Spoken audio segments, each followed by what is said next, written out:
મોટા ભાઈ, બાયુના પગ દબાવવામાં જે પૂન છે ને એવું પૂન ક્યાંય નથી હો. ગામ ગમે કે સમાજ ભલે ગમે કે બાકી હાસુ સુખ તો આયા છે હો. દીકુ આરામ મળ્યો? હાસ તો મોટા ભાભી, હું 8 વર્ષથી પરણીને આવી છું ને, પણ એક દિવસ બી પગ દબાવવાનું ના ભૂલે.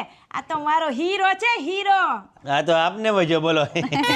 તારા ભાભીના પગનો ગોઠલો સીડ્યો હોય તો કોણ ઉતારે પૂછ? કોણ ઉતારે? તમાર ભાઈ ઈ તો ઠીક, બપોરે ઠામડા ઉટકી નાખે ને રવિવાર હોય તો લુગડાય ધોઈ નાખે. આવો માણા ક્યાંય ન મળે હો. હવે તળિયા દબાવો નહીં. હું તળિયું દબાવ મળું. હા શું કહું, ઘરવાળીના પગ દબાવવામાં જે બરકત મળે ને એવી બરકત ક્યાંય મળે નહીં. અરે જ્યારથી મેં મારી ઘરવાળીના પગ દબાવવાનું ચાલુ કર્યું ને, ધંધામાં પૈસાની વરસાદ થાય છે, વરસાદ.